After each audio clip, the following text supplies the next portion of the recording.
Follow the traces. Explore roots deep. Learn from the past. Futures to reap. Stay tuned for Qingqiao Safety. Detective. Chapter 3. Extended Trial. The devastating poison gas leak in Bhopal has left countless families torn apart. Instead of taking proactive compensation measures, the American company Union Carbide has focused on evading responsibility, sparking widespread anger. They took to the streets, protesting and demanding that Union Carbide take responsibility, while urging the Indian government to deliver justice to the affected people. In March 1985, the Indian government enacted the Bhopal Gas Leak Disaster Act, granting it the authority to represent victims within and outside India. Subsequently, the government officially initiated legal proceedings against Union Carbide. The case initially went to the U.S. Federal District Court, where the judge recommended that Union Carbide pay $50 million to $100 million to aid the severely affected Bhopal. Union Carbide agreed to pay $50 million but underscored that this relief fund payment did not imply acknowledgement of pertinent obligations. Additionally, they requested that the funds be utilized to offset compensation. The Indian government rejected this proposal. Subsequently, Union Carbide expressed a willingness to settle for $350 million, yet the Indian government once again declined, insisting on compensation amounting to $3.3 billion. The two sides were in a stalemate for nearly 3 years and finally reached an agreement on February 4, 1989. The Indian government agreed to let Union Carbide compensate in the amount of $470 million.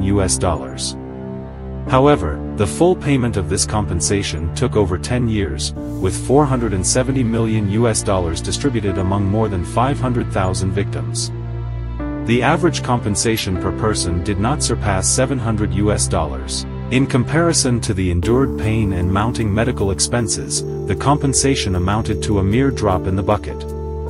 Only in July 2010, 7 former employees of Union Carbide's Indian pesticide factory were sentenced to 2 years in prison and fined 100,000 rupees each for charges related to negligent death. All of these individuals were Indian nationals, with most of them being over 70 years old at the time of the trial. Shortly after the verdict, all 7 employees were released on bail. Today, only the mottled and rusted equipment remains in the Bhopal factory, serving as a perpetual reminder of the tragic events that unfolded in the early morning on that fateful day. The damage wrought by the entire Bhopal incident is immeasurable. To date, around 400,000 square kilometers of land have been contaminated, and the repercussions persist. An environmental assessment in 2009 revealed that hundreds of tons of harmful chemicals still lingered around the factory. These toxins seep into the groundwater with each rainfall, resulting in 120,000 to 150,000 people in Bhopal suffering from tuberculosis, cancer, and other diseases. In areas near heavily polluted rivers, the incidence of birth defects is 10 times higher than the Indian average.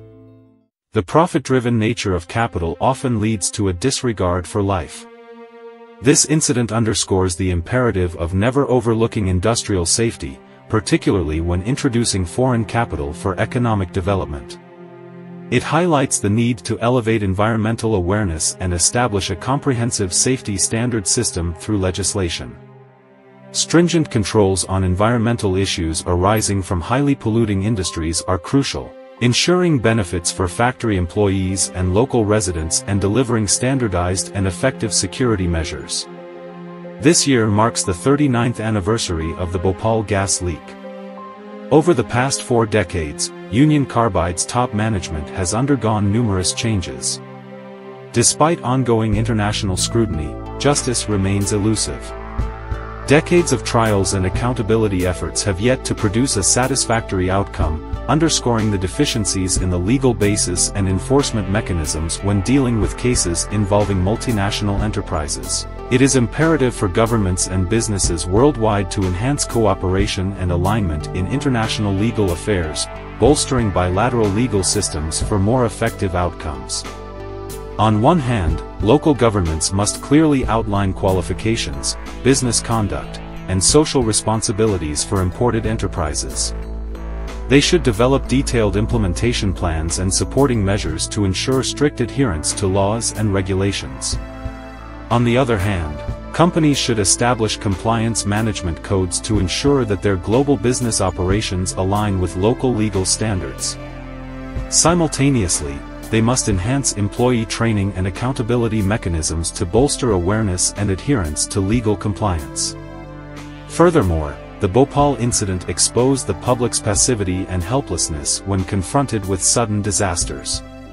Providing education to ordinary citizens on disaster preparedness through manuals and other methods before an incident occurs can empower them to take proactive self-rescue measures, ultimately minimizing damage. For instance, in the event of a gas leak, individuals can stay calm, soak readily available items like handkerchiefs and clothes for respiratory protection, don protective clothing or use raincoats or sheets for skin protection, wear goggles to prevent eye contact with poisonous gas, and promptly evacuate in the upwind direction away from the poison source.